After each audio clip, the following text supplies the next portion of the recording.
Jim here with some whiskey philosophy for you. Actually, today's more of a story. It's a story about a young man in California and his octopus. That's right, your average everyday love story.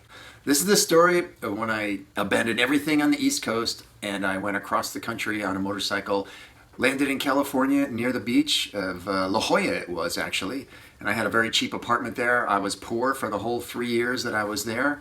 And I set myself up my dream aquarium and my dream animal, an octopus. When I went to the pet shop to ask one of the clerks there, I said, hey, I've had saltwater tanks in the past and I've always wanted to have an octopus, but I don't know anything about having an octopus. So what mix of fish should I have in the tank with the octopus? Because some animals don't really mix with others. And the shop guy said, hey, that's an easy one. You can put anything you want in there because no matter what else is in there other than the octopus, pretty soon it's only going to be an octopus, if you get my meaning. So that's the interesting thing about an octopus is in its niche, a full-grown octopus, if it has enough cover and food and whatnot, it's pretty much going to end up at the top of its food chain in that niche. It's not going to be the top of the ultimate food chain, but in that niche, it's at or pretty near the top. In fact, where was it? I think it was the Monterey Aquarium just a few or a handful of years ago was having these mysterious disappearances of sharks, like medium-sized sharks in one of these humongous tanks.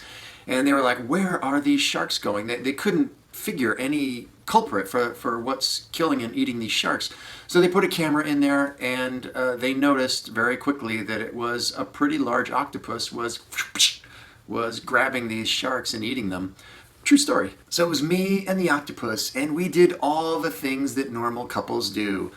Long walks in the sunset, going out for drinks, hunting for crabs in the tide pools at the La Jolla beaches, all the normal things that couples do. And we were the happiest couple going until a girl entered my life.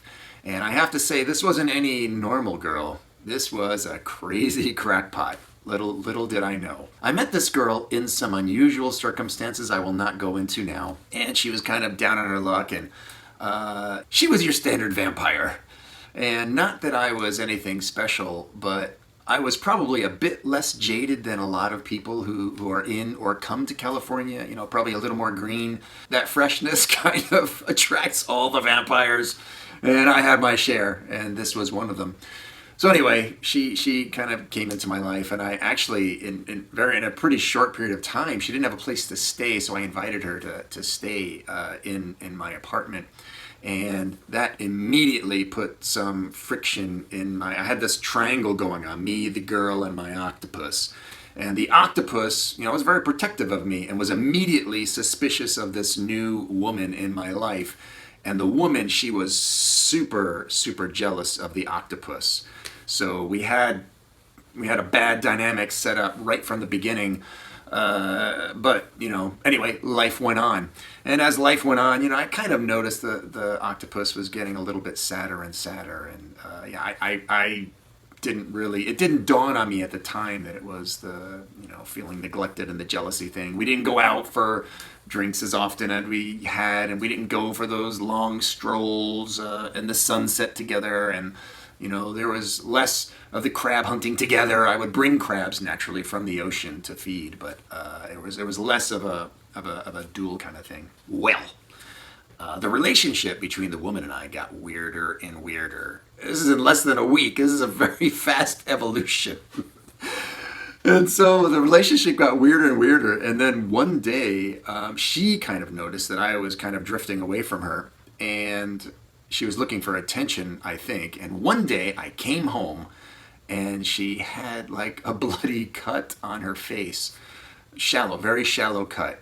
And unwashed, it was just like a trickle of blood there. And she was like, crying. And I went over and says, okay, things were getting weird up to this point. So already I was probably feeling suspicious. And I was like, okay, what is it? And she told me the story. She went to the beach alone and, these two guys harassed her and tried to attack her. I forget the exact story. And they were, maybe she said, trying to abduct her or do something. And with a knife, they cut her face and she got away. And I was immediately kind of a bit suspicious of this story because there was a bit of lying leading up to this point. And then right after the story, I was like, oh my gosh, I'm sorry, but I was feeling kind of conflicted. I went into the bathroom and I looked down at the garbage and I see one of my razors is all broken up and the razor blades are out and I see blood on a tissue in there. And I'm like, oh my God, I'm with a crazy person. Now I'm fearful. For me, to close my eyes at night. Am I going to wake up in a freezer in body parts in the morning or something? So that night I told her, I said, all right, well, listen, tomorrow, trying to make up a story. I said, oh, wow, I'm really sorry to hear that. Did not tell her that I found out the stuff in the garbage. I was just like, well, things are really kind of coming to an end here. And, I'd really appreciate maybe tomorrow if you could find a way to move out and go your own way. And I went to work and I came home and I think she was gone already. And I went to the tank to enjoy the octopus, and I went over there and the octopus was at the bottom of the tank, dead, mangled, smashed, crushed, dead at the bottom of the tank. I was heartbroken and fearful at the same time. I don't remember what the end of what happened with her. I mean, I don't even remember if I had the key back from her. If I didn't, I changed the lock because I was like heartbroken, and there it was. So, and my dream relationship ended like that, a fatal attraction kind of story. I never got another octopus after that. That was the one. That was the one, and it was gone and never to be replaced.